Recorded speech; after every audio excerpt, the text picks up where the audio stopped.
Welcome to College Briefing. The content of the briefing includes: Harvard president resigns amid plagiarism claims and criticism over testimony at congressional hearing. Harvard president's resignation highlights new conservative weapon against colleges, plagiarism. Woman, 62, granted court permission to have dead husband's sperm extracted in bid for surrogate baby. 2024 brings wave of elections with global democracy on the ballot. Can 2024 revive the world's democratic spirit? Harvard president resigns amid plagiarism claims and criticism over testimony at congressional hearing. ABC. Harvard University president Claudine Gay has resigned following accusations of plagiarism and criticism of her testimony at a congressional hearing. During the hearing, she was unable to definitively state whether calls on campus for the genocide of Jews would violate the school's conduct policy.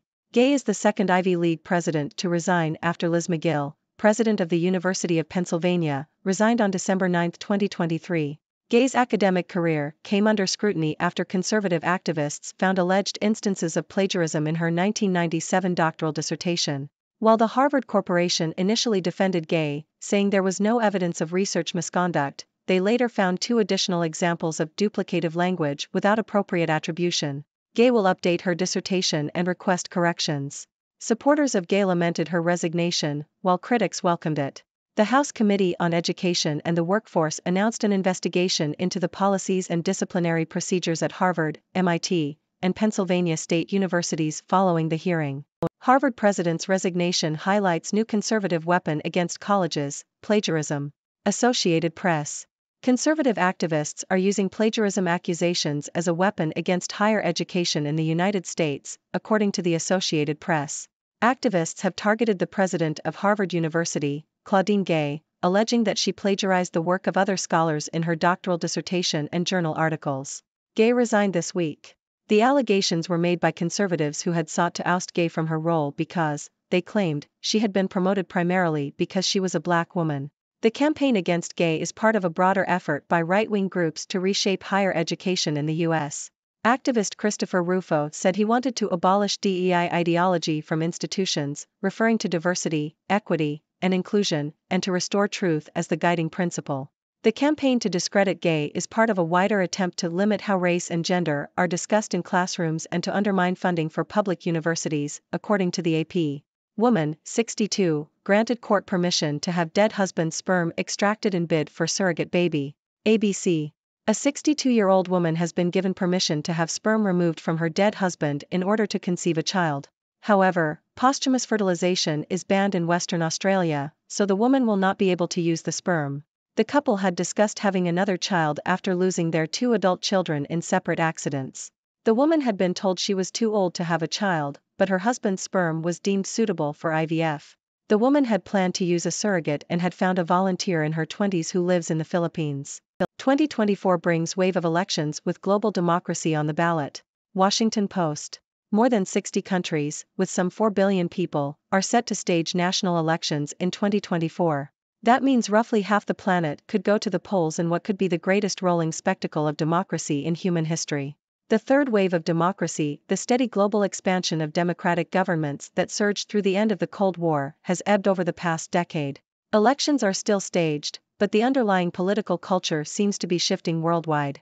In society after society, illiberal values and politicians who embrace them are gaining ground. Numerous elected governments seem bent on undermining core tenets of the democratic project, from the freedom of the press to the independence of institutions such as the judiciary to the ability of opposition parties to fairly compete against the ruling establishment. According to Freedom House, a Washington think tank that monitors the health of democracies, global freedom declined for the 17th consecutive year in 2023. Can 2024 revive the world's democratic spirit? Financial Times. The year 2024 will see a record number of elections take place globally, with approximately 2 billion people having the opportunity to vote. However, despite the significance of these elections, there are growing concerns about the state of democracy worldwide. The quality of democracy has declined in many countries over the past few years, and surveys indicate that support for democracy among younger generations is waning. The rise of illiberalism, the weakening of independent institutions, and disillusionment with the political system are contributing to this crisis of democracy. In the upcoming elections, different types of electoral cultures will be on display. Some countries, such as Belarus, Russia, and Rwanda, will hold elections that are little more than a charade, with rulers ensuring overwhelming victories for themselves. Other countries, like Iran, Tunisia, and Bangladesh, will allow opposition parties to compete but not to win. The most significant threat to democracy, however, comes from countries where leaders are elected in free and fair elections but then implement illiberal policies, as seen in Hungary under Viktor Orbán. Furthermore, young people are becoming increasingly disillusioned with democracy, seeing it as ineffective and failing to address their concerns. This is particularly true in the face of pressing issues like climate change and technological change, which have not been adequately addressed by previous generations. The challenge for democracies is to address these concerns and engage young people in the political process. Overall, the state of democracy in 2024 is concerning. While the number of elections may be a testament to the spread of political freedom, the rise of illiberalism, the erosion of independent institutions, and the disillusionment of younger generations pose significant threats to democracy. It is clear that more needs to be done to strengthen and protect democratic principles and institutions. What AI will do to elections.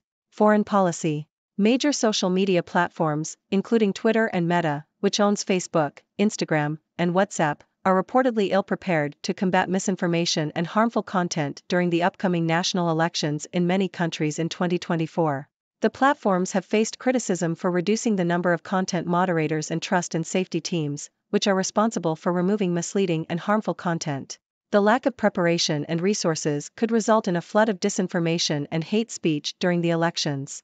Furthermore, the rise of AI-generated content, such as deepfake videos and realistic-seeming disinformation campaigns, poses an additional challenge for platforms in combating misinformation effectively. AI-generated content can be tailored to specific audiences and spread rapidly, potentially influencing election outcomes. While social media platforms have implemented some measures to combat misinformation, such as requiring content creators to disclose when their content was created using AI, there are concerns that these measures are inadequate and that the platforms are not doing enough to address the issue. Network effects. Foreign policy. The article discusses the role of social media, particularly in relation to populism, during the upcoming 2024 elections in more than 50 countries. While social media has been seen as a tool for populists to connect with people and spread their messages, the author argues that it is not inherently populist and that there are tools and strategies to combat populism. Strengthening political parties and promoting better platform design and regulation are key to countering populism in democracies. The author highlights that social media allows for a seemingly direct connection between political leaders and potential followers, which is particularly useful for populists who claim to represent the real people. These populists often exclude other politicians and groups from the real people, contributing to the erosion of political parties. The illusion of direct connection created by social media makes it easier for populist leaders to discredit traditional mediators, such as journalists, and limit pluralistic debates. To address these challenges, the author suggests overhauling how social media platforms are governed, as they currently give too much power to a few people. Content moderation should be mandatory and subject to proper oversight, and platform design should prioritize diversity and transparency. Legislation and education, including media literacy, are also important tools for democracies to combat populism and create a healthier media landscape. By strengthening political parties and promoting better platform regulation and design, democracies can make it harder for populists to succeed. See World Pilot's cocaine result could lead to increased drug and alcohol testing, expert says. ABC. Of Law Chairman Professor Ron Bartsch has suggested that pilots could be subject to increased drug and alcohol testing following the discovery that a SeaWorld helicopter's pilot had traces of cocaine in his system at the time of a fatal mid-air collision in 2022.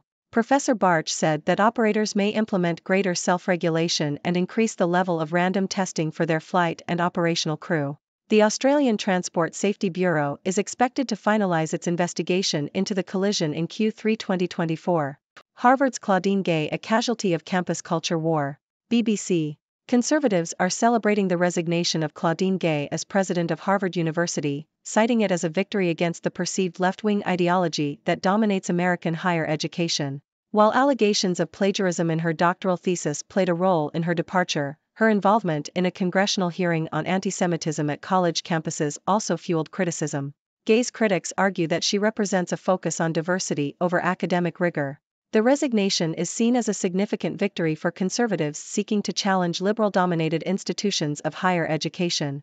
Former NIH director, ignoring collateral damage inflicted by COVID-19 policies was really unfortunate. Yahoo! Francis Collins, who ran the National Institutes of Health in the U.S. from 2009 to 2021, has admitted that officials did not consider the consequences of extreme measures such as business shutdowns, school closures, and stay-at-home orders during the COVID-19 pandemic. Collins, speaking at a conference sponsored by Braver Angels, an organization that aims to bridge the political divide, said the authorities were too focused on saving lives and did not consider the collateral damage of their policies. How all passengers were safely evacuated from the burning Japan Airlines plane. ABC. A Japan Airlines (JAL) flight collided with a smaller government plane on the runway, bursting into flames and killing 5 people. However, all 379 passengers on the flight survived. The smaller plane exploded, sending a fireball into the sky, and the JAL plane's left engine burst into flames. The smaller plane had been preparing to take off at the time of the collision. The evacuation of the JAL flight began almost immediately, and all passengers were taken to safety within less than 20 minutes. The passengers followed instructions from the cabin crew and left their belongings behind. Investigations are underway to determine the cause of the crash, but early indications suggest that the pilot of the smaller plane entered the runway when it was not supposed to. The cause of the crash is expected to remain speculation for some time. Trump's vows to deport millions are undercut by his White House record and one family's story. Associated Press. Donald Trump has lauded the Eisenhower-era raids without using their name since he first ran for president and is now promising voters he would begin the largest domestic deportation operation in American history, exceeding the 1950s. He has escalated his verbal attacks on immigrants as he seeks a second term, telling supporters twice in recent weeks that immigrants were poisoning the blood of our coup. Several Midwestern cities are going to be counted again like it's 2020. Associated Press. Small cities in the Midwest are calling for a second count of their residents in a bid to secure state funding and attract new businesses. Officials in 11 small cities in Illinois and Iowa have signed agreements with the U.S. Census Bureau for a second count of their populations in 2024. The numbers from the original count were accurate, but officials believe the populations have grown so quickly that they are leaving state funding on the table by not adding the extra growth to their population totals. Slip, slop, kelp cap, we're not the only ones wearing hats at the beach. ABC. Whales have been observed wearing kelp caps, or seaweed hats, which they balance on their heads and sometimes drape over their bodies. Marine behavioral ecologists have suggested that whales might engage in this behavior as a form of play or for medicinal reasons. Whales regularly shed their skin, and the friction of wearing kelp could help remove parasites during non-shedding times. Additionally, seaweed has antimicrobial properties that could help control bacteria on whale skin. Researchers have suggested conducting lab experiments to investigate whether seaweed can kill or curb microbes found on whale skin. In another example of animals wearing hats, Shark Bay dolphins use sea sponges to protect their faces while hunting on the rocky sea floor. Male dolphins have also been observed wearing sponges on their heads, which they use to impress females. However, females tend to ignore the male's display. Sponge crabs are another example of animals wearing hats. They cut off a piece of sponge, shape it to fit the top of their shell, and wear it like a squishy helmet for camouflage. The sponge grows to fit the crab's body and provides effective camouflage. The influence of great teachers. Haruhiko Kuroda, 3. Nikkei Asia. Takehiko Nakao, president of Asian Development Bank, ADB, reflected on his time as a student in Kobe, Japan. Nakao reminisced about his teachers and classmates, and how they influenced him throughout his childhood. He particularly praised the efforts of his homeroom teacher in the 3rd grade, Mr. Shojiro Suzuki, who later went on to teach children with disabilities. Nakao also praised his homeroom teacher in the 5th and 6th grades, Toyoko Yamada, who helped him transform from an unruly student to an honor student. Nakao believes that his teachers played a crucial role in shaping his life. And that's a wrap for today's news. We covered a range of topics, from the resignation of Harvard's president amid plagiarism claims, to the upcoming wave of global elections in 2024, to the challenges social media platforms face in combating misinformation during elections. We also learned about a 62-year-old woman's bid to have a surrogate baby using her deceased husband's sperm and the unique behavior of whales wearing kelp caps as hats. Now, let's dive into some analysis. The resignation of Harvard's president, Claudine Gay, highlights the ongoing culture war in American higher education. Conservatives are using accusations of plagiarism as a weapon to challenge the perceived left-wing ideology dominating universities. This case is part of a broader effort to reshape higher education in the U.S., with conservatives seeking to limit discussions on race and gender in classrooms and undermine funding for public universities. Meanwhile, the upcoming wave of global elections in 2024 presents both opportunities and challenges for democracy. While it's impressive to see so many people having the opportunity to vote, there are growing concerns about the erosion of democratic values and the disillusionment of younger generations. Illiberalism, weakening independent institutions, and the failure to address pressing issues like climate change are threatening the state of democracy worldwide. It's crucial for democracies to address these concerns and engage young people in the political process. In the realm of technology, social media platforms face significant challenges in combating misinformation during elections. Platforms like Twitter and Meta are ill-prepared to handle the flood of disinformation and hate speech, especially with the rise of AI-generated content like deepfake videos. Strengthening content moderation, implementing transparency measures, and promoting media literacy are essential steps to address this issue. Lastly, we discovered some fascinating animal behavior, from whales wearing kelp caps as hats to dolphins using sea sponges for protection and crabs wearing sponge helmets for camouflage. It's incredible to see how animals adapt and use their surroundings in creative ways. Now, I want to hear from you. What are your thoughts on these news stories? Do you have any questions or opinions to share? Let's continue the discussion in the comments below. Thank you for tuning in. The content above showcases the latest briefing reports and analytical synopses, thoughtfully curated by the 6Do team. These insights stem from a wide array of reputable media outlets, think tanks, government sources, and specialized experts worldwide. We encourage you to explore these sources for a comprehensive perspective. Keep in mind that while the content may not always align with the official standpoint of 6Do Brief, it's not meant to be taken as absolute directives for decision-making. Comprising seasoned media professionals, learned scholars, and accomplished scientists, the 6Do team embodies a trailblazing, fully independent media entity. To customize 6Do Brief to meet your professional needs, you have the option to subscribe to a diverse array of briefings on our website, 6dobrief.com. Regardless of your location, you can conveniently receive 6Do Brief via email.